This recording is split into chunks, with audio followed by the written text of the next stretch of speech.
Bonjour à tous et bienvenue dans cette nouvelle vidéo. Aujourd'hui, comme demandé, on va voir le lore de Jin, le virtuose. L'art mérite que l'on souffre. Dans presque tous les villages d'Ionia, on entend le conte de la capture du démon doré. Narré dans un grand nombre de pièces et de poèmes épiques, le bannissement de cet esprit cruel est toujours fêté à ce jour. Cependant, dans chaque mythe, il y a un noyau de vérité. Dans le cas du démon doré, la vérité est très éloignée de la fiction. Pendant des années, les montagnes du sud d'Ionia furent rongées par les méfaits de l'infâme créature. Toute la province de Xiun et jusqu'aux confins de Chongzan et Galrin. Un monstre massacrait des centaines de voyageurs et parfois même les habitants de tout un hameau de fermiers, laissant derrière lui un spectacle macabre de corps sans vie. C'est ainsi que j'exprime mon amour. Plusieurs milices armées organisèrent des battues en forêt, des villages recrutèrent des chasseurs de démons, des maîtres Wuzhu patrouillèrent sur les routes. Mais rien ne ralentissait les agissements sordides de la créature. Mon talent justifie mes actions. En désespoir de cause, le conseil de Xiun envoya un représentant quémander l'aide du grand maître de Lord Kinku, Kusho. Chargé de maintenir l'équilibre entre les royaumes matériels et spirituels, Kusho était adepte du bannissement des démons. Kusho partit en secret pour ne pas avertir la créature rusée, accompagné de son fils encore adolescent Shen et de son jeune apprenti Z. Ils rendirent visite aux innombrables familles meurtries par les assassinats, examinèrent en détail les ignobles scènes de crime et tentèrent de faire émerger un schéma commun à tous ces meurtres. Mon travail est éclatant de pureté. Rapidement, Kusho réalisa qu'ils n'étaient pas les premiers à traquer ce tueur, et il fut de plus en plus convaincu que ces massacres allaient bien au-delà du démoniaque. Leur enquête dura 4 longues années sans qu'ils n'arrivent jamais à atteindre le démon doré, et les 3 hommes en furent changés à jamais. La chevelure rousse et flamboyante de Kusho devint blanche. Shen, pourtant connu pour son esprit et son sens de l'humour, devint sombre et renfermé. Et Z, l'étoile qui brillait au firmament des disciplines du temple de Kusho, se mit à rencontrer des difficultés dans ses études. L'art doit terrifier. C'était comme si le démon savait qu'il le cherchait et prospérait sur les affres de leurs échecs. En découvrant enfin le motif commun à tous ces meurtres, le grand maître prononça les paroles suivantes. Le bien et le mal ne sont pas des vérités absolues. Ce sont des concepts nés de l'esprit humain et chacun en perçoit des nuances différentes. Kusho voulut abandonner l'enquête, convaincu désormais qu'il ne chassait pas un démon, mais un humain ou un Vastaya, ce qui ne rentrait pas dans les attributions du Kinku.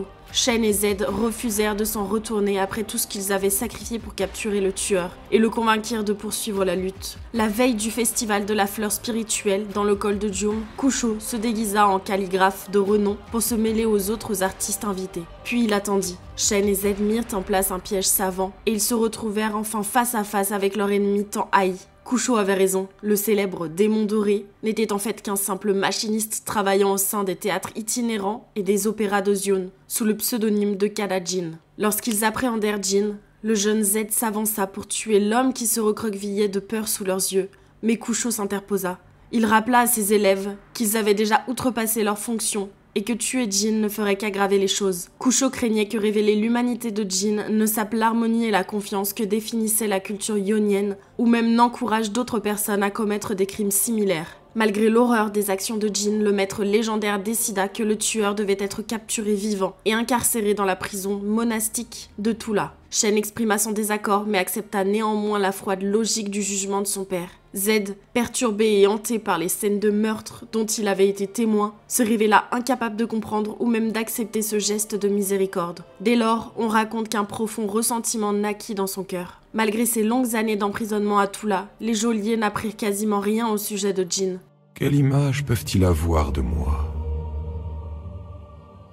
Au fil de son incarcération, les moines découvrirent en lui un élève très doué qui excellait dans de nombreux domaines, dont le travail du métal, la poésie et la danse. Pour autant, ils ne parvinrent jamais à le guérir de ses fascinations morbides. En dehors de la prison, Ionia était en proie au tumulte, car l'invasion de l'Empire noxien vient de plonger le pays dans une période d'instabilité politique. Sous les assauts de la guerre, la soif de sang de cette nation jusque-là paisible finit par se réveiller. Jin fut libéré peu de temps après la guerre contre Noxus, sans doute pour servir les intérêts d'un des radicaux assoiffés de pouvoir qui fleurirent à la fin du conflit. Mes clients sont des esthètes. Il dispose désormais de nouvelles armes de la forge de Kashuri, même si l'on ignore comment il est entré en leur possession et quelles sont ses connexions avec Kashuri. Qui que soient ses protecteurs, Jin tient d'eux des fonds illimités qui lui permettent de donner une ampleur sans cesse croissante à ses représentations. Récemment, il a attaqué les membres de l'ordre Yanlei de Z. De plus, des assassinats et des massacres portant sa signature se sont multipliés dans de nombreuses régions d'Ionia. Il n'est de meilleure encre que le sang. Mais aussi en des endroits aussi distants que Piltover et Zone. Il semble que tout Runeterra doive n'être qu'une toile pour les atrocités que peint Kadajin, et lui seul sait où il donnera le prochain coup de pinceau. Je continuerai jusqu'à ce que l'on m'arrête. Et voilà pour la biographie de Jin. On passe maintenant à l'histoire, l'homme à la canne d'acier. Le fusil qu'il tenait dans sa main n'était qu'un simple outil, mais sa conception était d'une finesse sans égale. Les lettres d'or gravées dans le métal vert sombre éplaient le nom du forgeron, reflétant sa fierté de créateur et sa confiance. Cela n'avait rien à voir avec ce que l'on trouvait à Piltover.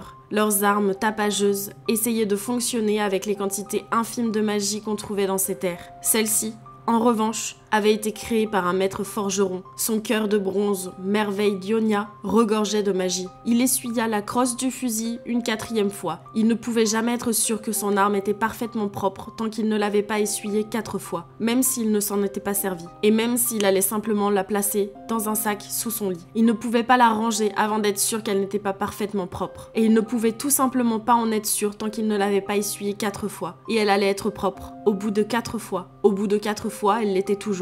Elle était propre et absolument merveilleuse. Ses nouveaux clients s'étaient montrés très généreux. Mais après tout, un artiste de son calibre ne méritait-il pas un pinceau d'exception? La portée et la précision de ce nouveau dispositif rendaient totalement insignifiants ses travaux précédents. Réalisé avec une épée, il lui avait fallu des semaines d'études pour comprendre la mécanique des armes à feu, et plusieurs mois pour adapter ses techniques de ki à l'épée. Le fusil pouvait contenir 4 balles. Chacune était imprégnée d'énergie magique. Chacune était aussi parfaite que la lame d'un moine de la Silane. Chacune constituait la peinture avec laquelle il pouvait laisser libre cours à son art. Chacune était un chef-d'œuvre. Les balles ne se contentaient pas de trancher les corps, elles les réarrangeaient. La répartition dans les ateliers industriels avait déjà démontré tout le potentiel de ce fusil, et ses nouveaux employeurs qui avaient été très satisfaits de la réception de son travail.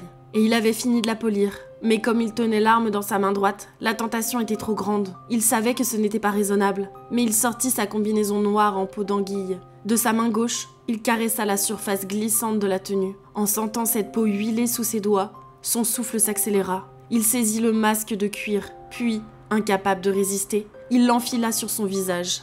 Il couvrait son œil droit et sa bouche. Cela bloquait en partie sa respiration et le privait de sa perception de la profondeur. Délicieux.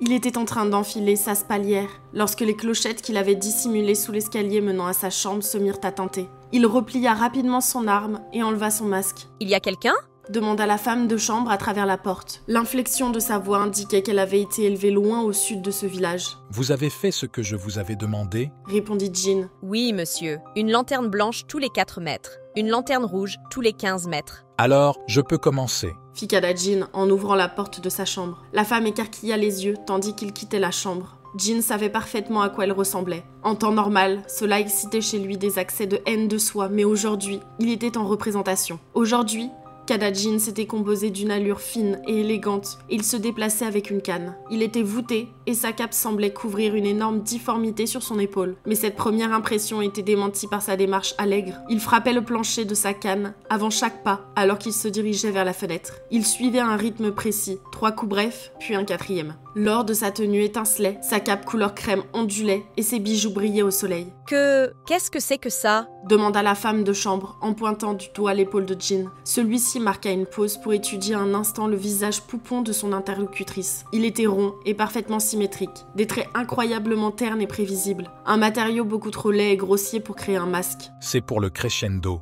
très cher. » répondit Kadajin. Depuis la fenêtre de l'auberge, il pouvait clairement voir le reste du village dans la vallée en contrebas. Cette représentation allait devoir être spectaculaire, mais il y avait encore tant à faire. Le conseiller sera de retour dans la soirée, et jusqu'ici, tous les plans de Jin pour cet événement lui semblaient peu inspirés. « J'ai apporté des fleurs pour votre chambre » dit la femme en passant près de lui. Il aurait pu utiliser quelqu'un d'autre pour placer les lanternes, mais il ne l'avait pas fait. Il aurait pu changer de vêtements avant d'ouvrir sa porte, mais il ne l'avait pas fait. À présent, elle avait vu Kadajin dans ses plus beaux atours. L'inspiration qu'il avait tant attendue lui sembla soudain si évidente. C'était le destin. Il n'y avait jamais eu de choix à faire, et il ne pouvait pas échapper à l'appel de l'art. Le visage de cette femme de chambre, il allait devoir le rendre plus intéressant. Dans son assiette pleine de bouillon, la tranche de porc laqué brillait à la lumière. Le doux fumet hypnotisait Shen, mais il reposa sa cuillère. Alors que la serveuse s'éloignait, elle lui décocha un sourire et hocha la tête en signe d'approbation. Il fallait laisser à la graisse le temps de fondre pour se mélanger au brouet. Nul doute que la soupe était déjà excellente, mais d'ici quelques instants, elle deviendrait absolument succulente. Patience. Shen étudia l'intérieur de l'auberge de la falaise blanche. La pièce présentait un aspect trompeusement simple et grossier. Les tisseurs de bois avaient réalisé là un travail d'orfèvre, en retirant l'écorce et en laissant les feuilles uniquement quand cela était nécessaire. Soudain, la flamme de la bougie posée sur sa table se mit à trembler, d'une étrange façon. Shen glissa loin de la table et sortit ses lames de sous sa cape. « Tes élèves sont aussi silencieux qu'une femelle Worax en train de mettre bas. » dit-il. Seul et habillé comme un marchand, Zed entra dans l'auberge. Effleurant la serveuse sur son passage, il s'assit à 3 tables de Shen. Chaque fibre de son corps lui intimait l'ordre de se jeter sur son adversaire. Mais ce n'était pas la voix du crépuscule. Il se força à reprendre son calme lorsqu'il se rendit compte que la distance était trop grande, mais seulement à un doigt près. Shen fixa Zed, s'attendant à le voir sourire. Son rival, cependant, se contenta d'un soupir. Son teint était cireux et son regard était alourdi par 2 poches sombres sous ses yeux. « J'ai attendu pendant des années. » dit Shen. « Aurais-je mal calculé la distance ?» demanda Zed d'une voix épuisée. « Même si ma tête est coupée, j'aurai toujours le temps de frapper. » fit Shen en glissant son pied vers l'arrière et en le pressant contre le sol. Zed se trouvait à 10 pas et un demi-doigt de distance. « Ton chemin est plus proche du mien que tu ne le penses. Les idéaux de ton père étaient faibles. Ionia ne pouvait plus se permettre de les suivre. » affirma Zed. Il se cala au fond de son siège, reculant juste assez pour être hors de portée de Shen et éviter un coup fatal. « Je sais que je ne parviendrai pas à t'en convaincre, mais je vais t'accorder une chance d'obtenir ta vengeance. » Shen s'avança d'un pouce sur sa chaise. « Je ne suis pas motivé par la vengeance. Tes actions mettent l'équilibre en péril. Pour cela, tu es déjà condamné. » « Le démon doré s'est échappé. » répondit Zed. « Impossible. » Mais alors qu'il prononçait ce mot, Shen s'aperçut que son cœur se serrait dans sa poitrine. « La plus grande victoire de ton père, et voilà que sa clémence ternit de nouveau son héritage. » Zed secoua la tête. « Tu sais ce dont est capable cette créature. » Il se pencha alors au-dessus de la table, cette fois-ci clairement à portée de Shen, exposant volontairement son cou. « Et tu sais que nous sommes les 2 seuls êtres à avoir une chance de l'arrêter. » conclut Zed. Shen se souvint de la première fois qu'il avait vu le cadavre d'une des victimes de l'infâme Kadajin. Sa peau se hérissa à l'évocation de ce souvenir et il serra la mâchoire. Seul son père s'était montré assez fort pour croire encore que seule une justice magnanime méritait d'être appliquée. Ce jour-là, quelque chose avait changé pour Shen et quelque chose en Zed s'était brisé. Aujourd'hui, le monstre était de retour. Shen posa ses 2 lames sur la table. Il tourna son regard vers le succulent bol de soupe qui se trouvait devant lui. Plusieurs gouttelettes de graisse luisaient maintenant à la surface du brouet, mais il n'avait plus faim. 3. Toujours aucun signe de Zed. C'était décevant, très décevant. Nul doute qu'il était allé trouver son ancien ami. Zed était probablement caché à l'observer. Jin allait devoir être prudent. Depuis la jetée, il porta de nouveau son regard sur le vaisseau étranger. La marée était là, et le navire allait partir d'ici quelques instants. Il faudrait revenir vite s'il comptait se produire à Zone le mois suivant. Des risques, encore des risques. Il s'arrêta pour observer son reflet dans une flaque. Sur la surface de l'eau, il vit un vieux marchand, à l'air inquiet. Ses nombreuses années d'expérience en tant qu'acteur, alliées à son entraînement militaire, lui avaient permis d'acquérir un contrôle total sur ses muscles faciaux. Un visage très commun, auquel il avait donné une expression tout à fait banale. Lorsqu'il gravit la colline, Jin n'eut aucun mal à se fondre dans la foule. Il compta le nombre de lanternes blanches devant lui, calculant la distance. Si Zed faisait son apparition, il allait avoir besoin d'elle. Une fois arrivé à l'auberge, au sommet de la colline, il jeta un œil au pot dans lequel il avait dissimulé des pièges. Des lames d'acier acérées en forme de fleurs. Elles étaient là pour couvrir sa retraite si quelque chose ne se passait pas comme prévu. Il songea à la façon dont le métal trancherait les badauds, aspergeant les murs turquoises de l'immeuble, fraîchement repeint, d'un bel incarnat. C'était tentant. Il se frayait un chemin à travers la foule, quand il entendit l'aîné du village s'adresser à Shen. « Pourquoi le démon s'en prendrait-il à elle et aux conseillers ?» demanda le vieil homme. Shen, qui portait ses vêtements bleus habituels, ne répondit pas. Une autre du Kinku, une jeune femme nommée Akali, se tenait près de lui. Elle s'avança vers la porte d'entrée de l'auberge. « Non. » fit Shen en la retenant. « Qu'est-ce qui te fait croire que je ne suis pas prête ?» demanda Akali. « Je ne l'étais pas quand j'avais ton âge. » À ce moment, l'un des gardes du village sortit de l'auberge en titubant, le visage pâle et les traits tirés. « Sa chair, elle était... » balbutia-t-il. Il fit quelques pas puis s'effondra sur le sol, évanoui à cause du choc. Adossé contre le mur du bâtiment, le tavernier se mit à rire nerveusement. Puis il fondit en larmes, le visage déformé par la folie. Il l'a vu. Il a vu la fleur. Ces gens n'oublieraient pas de sitôt le travail artistique de Kadajin. Shen scrutait le visage des badauds. Petit malin, pensa Jin, avant de disparaître à l'arrière de la foule. Alors qu'il retournait vers le navire, il observa les toits, guettant le moindre signe de Z. Il était impossible de manquer son art. Ensemble ou séparément, Z et Shen allaient suivre les indices qu'il avait laissés derrière lui. La piste les mènerait inévitablement au festival du Lotus, tout droit dans le col de Djoum. Et quand ils commenceraient à désespérer, ils n'auraient d'autre choix que de travailler ensemble à nouveau. Ce serait comme au bon vieux temps, de leur jeunesse. Ils seraient réunis par la fascination et la peur. Alors seulement, le grand Kadajin se révélerait à eux, et son plus fabuleux chef-d'œuvre pourrait enfin prendre corps. Et voilà pour l'histoire de Jin. Je vous remercie en tout cas d'avoir suivi cette vidéo. N'hésitez pas à me dire en commentaire quel champion vous aimeriez voir dans les prochaines semaines. Et je vous dis à bientôt. Seule la perfection.